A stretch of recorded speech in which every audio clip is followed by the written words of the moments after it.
मुख्यमंत्री पुष्कर सिंह धामी का जन्मदिन आज, कई कार्यक्रमों में करेंगे शिरकत। 12 बजे राजभवन में राज्यपाल से करेंगे मुलाकात।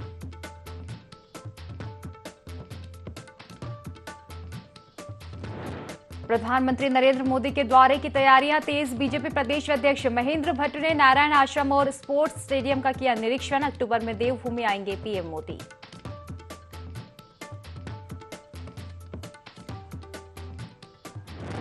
उत्तराखंड में डेंगू ने पकड़ी रफ्तार। प्रदेश में 1400 पार पहुंचा मरीजों का आंकड़ा। पिछले 24 घंटे में 65 नए डेंगू के मरीज आए सामने।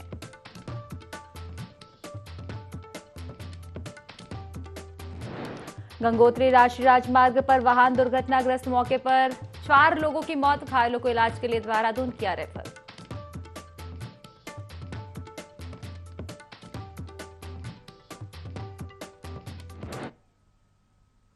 नमस्कार, देवभूमि लाइव देख रहे हैं आप और मैं हूं आपके साथ खुशी व्यास। चलिए रुक करेंगे बड़ी खबर की ओर। देहरादून से आपको बता दें, जहां पीएम मोदी ने धामी को शुभकामनाएं दी है। आपको बता दें कि सीएम धामी का आज जन्मदिन है और इस मौके पर प्रधानमंत्री नरेंद्र मोदी ने जन्मदिन की बधाई सीएम धामी को दी और उन्होंने कहा कि धामी उत्तराखंड की चहुमुखी विकास जो है धामी कर रहे हैं। युवाओं के हित में भी सीएम धामी शिद्दत से काम कर रहे हैं। मैं धामी की लंबी उम्र के लिए प्रार्थना करता हूं। सीएम धामी ने पीएम मोदी का आभार भी जताया है। तो देखिए, मुख्यमंत्री पुष्कर सिंह धामी का आज जन्मदिन है और इस मौके पर प्रधानमंत्री नरेंद्र मोदी ने मुख्यमंत्री पुष्कर सिंह धामी को जन्मदिन की बधाई, शुभकामनाएं दी है। और प्रधानमंत्री नरेंद्र मोदी ने ट्वीट कर लिखा कि धामी उत्तराखंड का चहुमुखी विकास कर रहे हैं, युवाओं के हित में भी लगातार शिद्दत से काम कर रहे हैं। और इसी के चलते प्रधानमंत्री नरेंद्र मोदी ने आगे लिखा कि मैं सीएम धामी की लंबी उम्र के लिए प्रार्थना करता हूं। तो देखिए, शुभकामनाओं के बाद मुख्यमंत्री पुष्कर सिंह धामी ने प्रधानमंत्री नरेंद्र मोदी का आभार भी जताया है।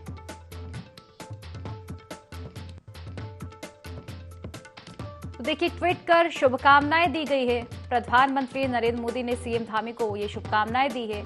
आपको बता दें कि मुख्यमंत्री पुष्कर सिंह धामी का आज जन्मदिन है और इस मौके पर प्रधानमंत्री नरेंद्र मोदी ने ट्वीट किया है, बधाई दी है जन्मदिन की।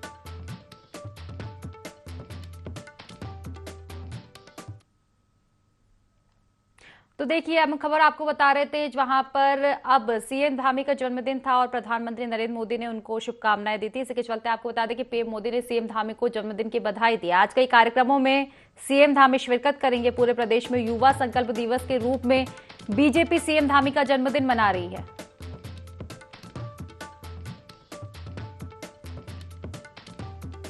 तो मुख्यमंत्री पुष्कर सिंह धामी का जन्मदिन है। प्रधानमंत्री नरेंद्र मोदी ने भी सीएम धामी को जन्मदिन की बधाई दी है और जन्मदिन के मौके पर भी आज मुख्यमंत्री पुष्कर सिंह धामी के कई कार्यक्रम होने वाले हैं। कई कार्यक्रमों में शिरकत करेंगे सीएम धामी। पूरे प्रदेश में युवा संकल्प दिवस के रूप में बीजेपी सीएम का जन्मदिन मना रही है।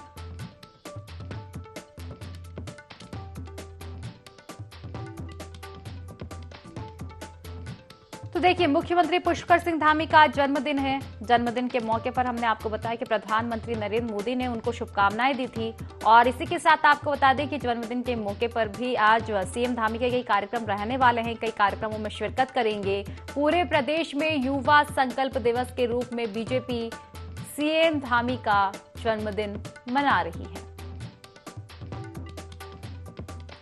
चलिए विस्तार से जानकारी लेंगे। संवाददाता विनय हमारे साथ सीधा लाइव जुड़ चुके हैं। विनय, सीएम धामी का आज जन्मदिन है और बताया जा रहा है कि कई अहम कार्यक्रम आज उनके रहने वाले हैं। कौन कौन से कार्यक्रम? जी खुशी, देखिए आपको बता दें कि जिस तरीके से आज सीएम धामी का यहाँ पर जो है जन्मदिन है, ऐसे में यहाँ पर जो बीजेपी प्रदेश की अगर बात करें तो बीजेपी ने जो है पूरी तरीके से आज कई कार्यक्रम इस दौरान यहाँ पर रखे हैं और युवा संकल्प के रूप में जो है ये कार्यक्रमों का जो आयोजन है इस दौरान यहाँ पर किया गया है। और इस दौरान यहाँ पर लगभग 12 बजे के करीब जो है आज सीएम धामी राज्यपाल से भी मिलने वाले हैं और साथ ही साथ इसके अलावा जो है खेल के विभाग जो है वहाँ पर भी जो है एक अभिनंदन समारोह इस दौरान यहाँ पर सीएम धामी का रखा गया है। तो कुल मिलाकर लगभग 5 से 6 प्रोग्राम जो है आज पूरे दिन भर के सीएम धामी के रखे गए हैं, जिसमें कि यहाँ पर देखा जा सकता है कि जो सीएम धामी है किस तरीके से उत्तराखंड में विकास कार्य चल रहे हैं। वहीं अगर यहाँ पर केंद्र की बात की जाए तो केंद्र से खुद प्रधानमंत्री नरेंद्र मोदी ने भी जो है उनको जन्मदिन दिवस के मौके पर बधाई दी है। जी बिल्कुल विनय, और खास तौर पर यह भी देखा जा रहा है कि पूरे प्रदेश में आज युवा संकल्प दिवस के रूप में सीएम धामी का जन्मदिन मनाया जाएगा। बीजेपी मनाएगी इस तरह से, तो कहीं ना कहीं एक अच्छी पहल हम इसको कहेंगे, क्योंकि युवा संकल्प के तौर पर सीएम धामी का जन्मदिन मना रही है बीजेपी।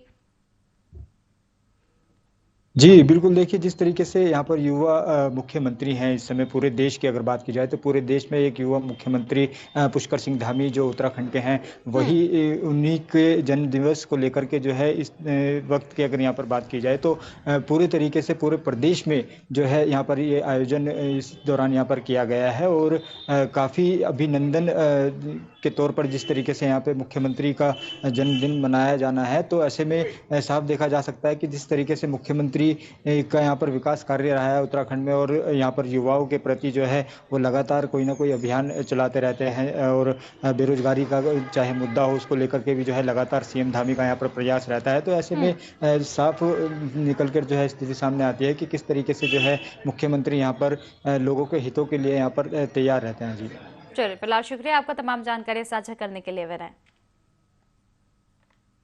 तो चलिए इसी के साथ अब खबरों में आगे बढ़ेंगे, जहां राखंड बीजेपी सीएम के जन्मदिन को युवा संकल्प दिवस के रूप में मना रही है। इसके तहत प्रदेश भर में धार्मिक और खेल कार्यक्रम आयोजित किए जाएंगे।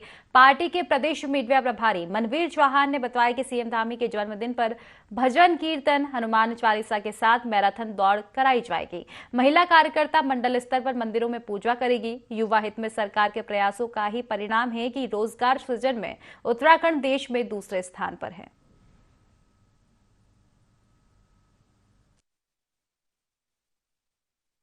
यशस्वी मुख्यमंत्री माननीय पुष्कर सिंह धामी जी का 16 सितंबर को उनका जन्म दिवस है, और भारतीय जनता पार्टी के द्वारा पूरे प्रदेश भर में युवा संकल्प दिवस के रूप में इस दिन को मनाने का निर्णय लिया गया है, क्योंकि आदरणीय मुख्यमंत्री जी के द्वारा प्रदेश के युवाओं के लिए ऐतिहासिक कार्य किए गए हैं। अब तक के इतिहास में आदरणीय मुख्यमंत्री पुष्कर सिंह धामी जी एक ऐसे मुख्यमंत्री हैं जिन्होंने सरकारी क्षेत्र में सर्वाधिक रोजगार देने का काम किया है, बेरोजगारों के हितों के लिए काम किया है भारतीय जनता पार्टी के द्वारा, क्योंकि युवाओं और बेरोजगारों के लिए समर्पित हमारे मुख्यमंत्री रहे हैं, इसलिए उनके जन्म दिवस को युवा संकल्प दिवस के रूप में मनाने का निर्णय लिया गया है।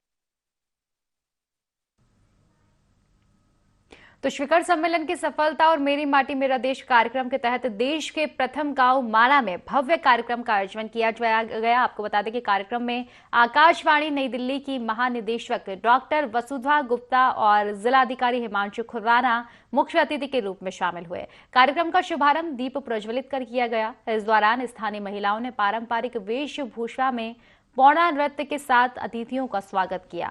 महानिदेशक डॉक्टर गुप्ता ने कार्यक्रम में लोगों को संबोधित करते हुए कहा कि माणा गांव में पहुंचते ही उन्हें ऐसा लगा कि वे अपने गांव में हैं। साथ ही उन्होंने आगे कहा कि आकाशवाणी की कोशिश रहेगी कि उत्तराखंड के धार्मिक स्थलों, बोली भाषा को लेकर निरंतर आगे बढ़ने की दिशा में काम किया जाए। भारत में सफल आयोजन के पश्चात आकाशवाणी द्वारा भारत के प्रथम गांव माणा में एक सांस्कृतिक कार्यक्रम का आयोजन किया गया, जिसका लाइव प्रसारण आकाशवाणी के माध्यम से, आकाशवाणी में और यूट्यूब के माध्यम से भी किया गया। इसमें बेसिकली जो यहाँ की सांस्कृतिक धरोहर है उसको परिलक्षित करवाया गया। जो पौड़ा नृत्य है, इस तरह की चीज़ें दर्शाई गई। अवश्य ही जो हम फ्यूचर में वाइब्रेंट विलेजेस में भी यहाँ की सांस्कृतिक धरोहर को संरक्षित करने के लिए काम कर रहे हैं, तो उसमें एक मील का पत्थर साबित होगा। और हमारी जो कार्य योजना है उसमें भी हमने यहाँ का जो कल्चर है, यहाँ की कल्चरल एक्टिविटीज़ हैं, उसको प्रोटेक्ट करने के लिए भी हमने उसको इनकॉर्पोरेट कर। देहरादून के नवनियुक्त एसएसपी अजय सिंह ने एसएसपी कार्यालय देहरादून में आज कार्यभार ग्रहण किया। इस दौरान उन्होंने पुलिस अधिकारियों की बैठक ली, जिसमें उन्होंने अधिकारियों को जरूरी दिशा निर्देश दिए।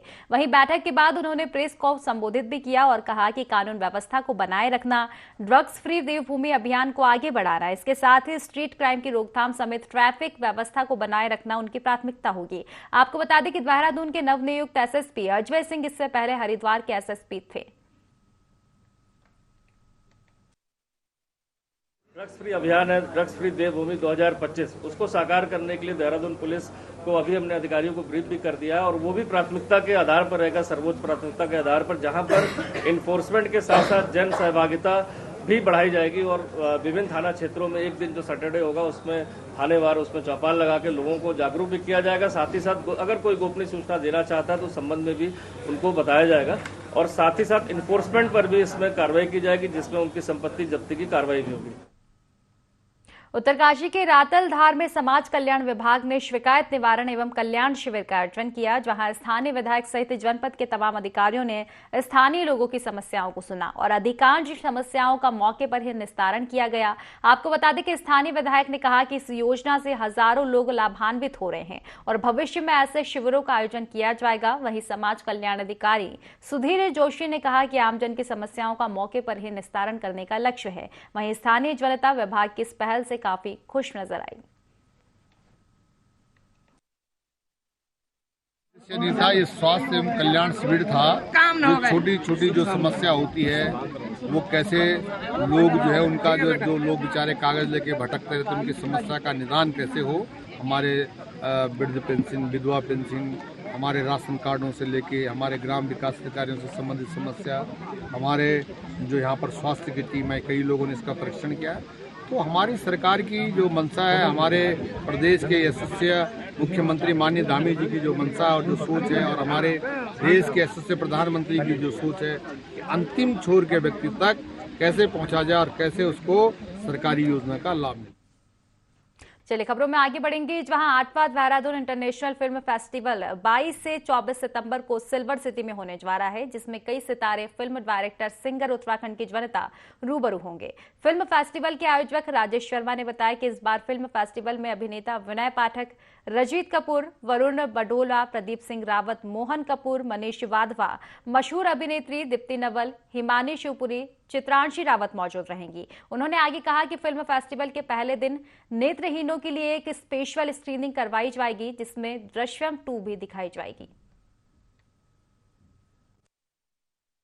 8वां देहरादून इंटरनेशनल फिल्म फेस्टिवल होने जा रहा है 22, 23, 24 सितंबर को silver city multiplex Rajpur road पे एंड पुलाज में। मुंबई से काफ़ी बड़े film stars, director, actor, producers आ रहे हैं, तो जिसमें हम लोग ये 3 दिन तक तकरीबन 65 फिल्म्स की स्क्रीनिंग करेंगे और उत्तराखंड टैलेंट हंट होगा, जिसमें अपकमिंग टैलेंट को प्लेटफॉर्म मिलेगा अपनी कला को प्रदर्शित करने का, और आंगन बाजार जिसमें उत्तराखंड का कला, संस्कृति, खान पीन का सब स्टॉल्स लगेंगे। जी हाँ, उत्तराखंड टैलेंट हंट भी होने जा रहा है जो 3 दिन चलेगा, सुबह 10 बजे से लेकर शाम को 7 बजे तक। इसकी कोई एंट्री फीस नहीं है। जो भी अच्छा singer, upcoming singer, dancer, actor और कोरियोग्राफर है वो अपने आकर वहाँ पर आके कला का प्रदर्शित कर सकते हैं।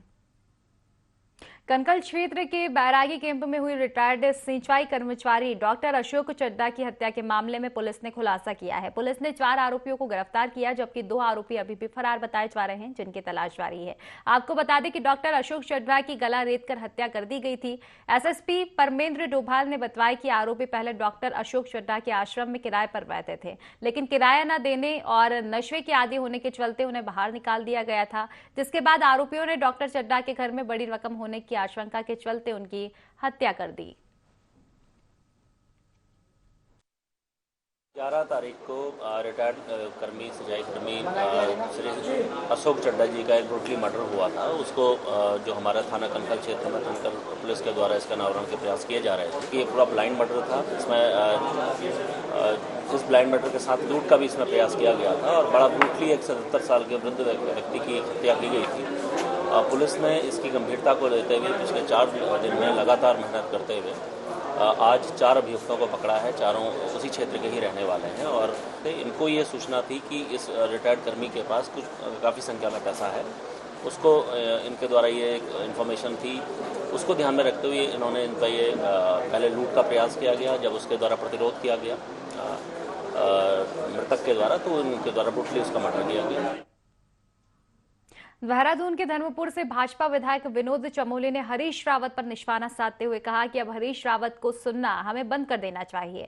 विनोद चमोली ने हरीश रावत को कंफ्यूज आदमी बताते हुए कहा कि अगर इस प्रदेश की राजनीति को किसी ने कंफ्यूज किया है तो वह हरीश रावत है। विनोद चमोली ने हरीश रावत को आउटडेटेड पॉलिटिशियन भी कहा। साथ ही कहा कि आंदोलनकारियों के मुद्दों को लेकर राजनीति नहीं करनी चाहिए, बल्कि एक राय लेकर उत्तराखंड के हित में निर्णय लेना चाहिए।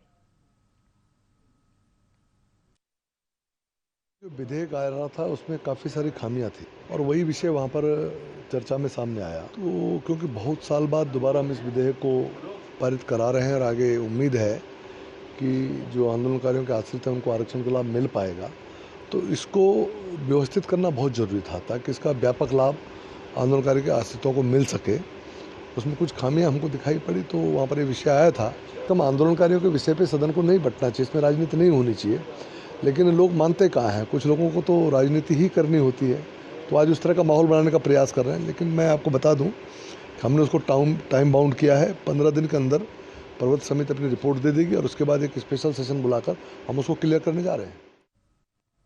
तो राजधानी देहरादून में लगातार डेंगू का कहर देखने को मिल रहा है। रोजाना मरीजों की संख्या में इजाफा हो रहा है। डॉक्टर्स लगातार सावधानी बरतने की सलाह दे रहे हैं। मरीजों से भी खान पान पर विशेष ध्यान देने की अपील लगातार की जा रही है। आपको बता दें कि रोग प्रतिरोधक क्षमता मजबूत करने पर ध्यान देने की जरूरत बताई है डॉक्टरों ने, और इसी के साथ डायटीशियन मरीजों को पपीते की पत्तियों के सेवन की सलाह दी जा रही है, जिसमें कुछ वैसे एंजाइम पाए जाते हैं जो प्लेटलेट्स बढ़ाने की मदद करते हैं। हाँ सर, देहरादून में आई थिंक डेंगू हर जगह फैल रहा है और उसका एक मेन रीजन है आपका आसपास का एनवायरनमेंट एंड सेकंड आपका खाना। अगर आप हेल्दी खाना खाओगे तो डेफिनेटली आप अपने आप को डेंगू से फाइट करने के लिए अपनी बॉडी को रेडी रख सकते हो। या फिर उसके साइड इफेक्ट, अगर डेंगू अगर आपको हो जाता है तो उसके बाद आपको किन चीज़ों का ध्यान रखें जिससे कि आपकी बॉडी के अंदर कोई वीकनेस ना आए। तो बेसिकली मैं वही बताना चाहूँगी, जो भी डेंगू से ठीक हो गए हैं तो क्योंकि उनको ना कई लोगों, आपने भी नोटिस किया होगा कि बोन्स काफी एक करती है, तो हड्डियों पे इम्पैक्ट करता है डायरेक्टली। तो आपको अपना vitamin D, calcium and B12 को ध्यान रखने की जरूरत है। विटामिन डी के लिए अगर पॉसिबल है 10 से 15 मिनट अगर पूरे दिन में सन एक्सपोज कर पाते हो तो उससे बेस्ट कोई भी सोर्स नहीं है। इसके अलावा जो भी डेयरी प्रोडक्ट्स हैं, अगर आप वेजिटेरियन हो तो आप डेयरी प्रोडक्ट्स जरूर यूज करें कैल्शियम एंड विटामिन डी के लिए। एंड मोस्ट इंपॉर्टेंट जो कहीं ना कहीं हम मिस करते हैं, फ्रूट्स का इंटेक, क्योंकि fruits are rich in antioxidants and जितना आप फ्रूट्स इंटेक करोगे तो डेफिनेटली आपकी जो एक किसी भी बीमारी से लड़ने की क्षमता जिसको हम बोलते हैं वो स्ट्रॉन्ग रहती है और अपने आप को आप बचा सकते हो। विटामिन सी आप सिट्रस फ्रूट से ले सकते हो। कोई भी सीजनल फ्रूट्स जो भी आप मिनिमम अगर आप 4 fruits in a day include करते हो तो डेफिनेटली आपकी बॉडी में काफी न्यूट्रिशन डेफिशिएंसी और डेंगू से आप अपने आप को फाइट करने या उसके जो साइड इफेक्ट्स आते हैं। खटीमा नगर क्षेत्र को हर वर्ष व बारिश के मौसम में होने वाले जलभराव से मुक्ति दिलाने के लिए बेहतर ड्रेनेज सिस्टम बनवाने के लिए सर्वे का कार्य शुरू कर दिया गया है। मुख्यमंत्री पुष्कर सिंह धामी की घोषणा के बाद आपको बता दें कि आधुनिक ड्रेनेज सिस्टम तैयार किया जाएगा। इसके लिए भारत सरकार की सर्वे टीम ने NCI एडवाइजरी DK सिंह के नेतृत्व में वार्ड नंबर 15 कोटिया क्षेत्र से होकर बहने वाले खकरा और एठा नाले का सर्वे कार्य शुरू किया है, जिसके तहत नगर की पूर्णागिरी कॉलोनी, आमाऊ क्षेत्र और डिग्री कॉलेज रोड के साथ नगर के अन्य अत्यधिक जल भराव वाले क्षेत्रों का सर्वे किया जाएगा। एडवाइजरी DK सिंह ने कहा कि उनकी टीम को उधम सिंह नगर जनपद के 4 शहरों का ड्रेनेज सिस्टम डिजाइन करना है। इसके लिए आधुनिक जियो ट्रैकिंग तकनीकी का सहारा लिया जा रहा है।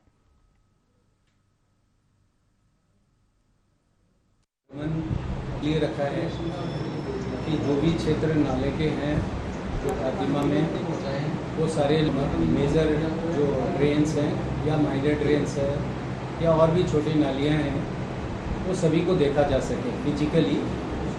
और हमारा प्रयास ये रहा है कि हम देख तो रहे हैं और हम जियो ट्रैक भी कर रहे हैं साथ साथ, और वो जियो ट्रैकिंग से सारे नालियों का अलाइनमेंट भी साथ साथ चल रहा है। जो समस्याएँ हैं उनसे हम रूबरू हो रहे हैं और उन समस्याओं का निदान कैसे होगा वो सारी चीज़ों को हम लोग नोट करते चले जा रहे हैं। सिंह साहब अपनी टीम के साथ यहाँ पहुँचे हैं और खतरा और ऐठे नाले इन दोनों का सर्वेक्षण हो रहा है। और जो और जगह हैं, पूर्णागिरी कॉलोनी है, डिग्री कॉलेज के पीछे वाला जो है और एरिया है, इन सब एरिया को आज ये सर्वे की टीम उसको आकलन करेगी, देखेगी, उसके बाद इस पर अपनी रिपोर्ट तैयार करेगी। विकराल समस्या उसका समाधान इस अगर नाले को पक्का कर दिया जाएगा तो उससे काफ़ी हद तक हल हो सकती है। तो क्या, और ये एक खटीमा का जो सपना है वो सच होता हुआ नजर आ रहा है। तो हमारे इसी आशा उम्मीद के साथ ये टीम हमारे लिए यथाशीघ्र काम। तो प्रदेश में बंदरों से फसलों और अन्य तरह के हो रहे नुकसान से अब लोगों को निजात मिलेगी। बंदरों की संख्या को रोकने के लिए वन विभाग ने अभियान शुरू कर दिया है। इसके तहत अब बंदरों को पकड़कर अल्मोड़ा रेस्क्यू सेंटर लाया जाएगा, जहां बंदरों का बाध्यकरण कर उनके प्राकृतिक आवासों में उनको छोड़ा जा रहा है। वन विभाग ने अभी तक 1000 बंदरों को पकड़ा है और लगातार अभियान जारी है। बंदरों को पकड़ने के लिए बाहर से टीमों को भी बुलाया गया है। वहीं डीएफओ जीवन मोहन दगाड़े ने कहा कि अभी तक हमने 1000 बंदर पकड़े हैं। पिथौरागढ़, गंगोलीहाट, बेरीनवाग इन 5 रेंजों से बंदरों को पकड़ा है, जहां बंदरों का आतंक सबसे ज्यादा था। हमने जून से यह स्टार्ट किया था, जून, जुलाई, अगस्त और सितंबर 3 महीने में हमने 1000 बंदर पकड़े हैं। और जैसे जहाँ पे सबसे ज़्यादा बंदरों का आतंक है, पिथौरागढ़, गंगोलीहाट, बेरीनाग, डीडीहाट और मुनस्यारी, 5 रेंजों से अभी पकड़े हैं। अभी हमारी टीम मदकोट में बंदर पकड़ रही है और जैसे जैसे हमारे कॉल आते हैं हम एक रेंज वाइज जाते हैं, क्योंकि जैसे आज भी पिथौरागढ़ से कुछ जगह से कॉल आए हैं, बट हम रेंज वाइज काम कर रहे हैं। तो जहाँ से भी कॉल आ रही है हम नोट डाउन करते हैं और उस जगह पे हम जाके फिर वहाँ से बंदर पकड़ते हैं। हम बंदर सारे रेस्क्यू सेंटर अल्मोड़ा लेके जाते हैं, वहाँ पे उनका बंध्याकरण होता है। तो उसमें से 80% बंदरों का बंध्याकरण होता है और कुछ बंदरों का क्योंकि इकोसिस्टम में चेंज ना आए इसलिए रखे जाते हैं। तो ऐसे हम बंध्याकरण कर रहे हैं उनका। तो नवनियुक्त कप्तान प्रहलाद नारायण मीणा ने हल्द्वानी पहुंचकर कोतवाली और देश भवन का निरीक्षण कर जिले के सभी अधिकारियों की समीक्षा बैठक की। वहीं वरिष्ठ पुलिस अधीक्षक ने पत्रकार वार्ता करते हुए कहा कि जिले के अंदर यातायात सबसे बड़ी समस्या है, इसको जल्द ही निपटाया जाएगा। साथ ही कहा कि अपराध करने वाले किसी भी व्यक्ति को बख्शा नहीं जाएगा। वहीं उन्होंने आने वाले लोकसभा चुनाव, नगर निगम और छात्र संघ चुनाव को लेकर कहा कि सभी चुनाव शांतिपूर्ण तरीके से संपन्न कराए जाएंगे और जो भी उपद्रव करेगा उसके विरुद्ध कड़ी कार्रवाई की जाएगी।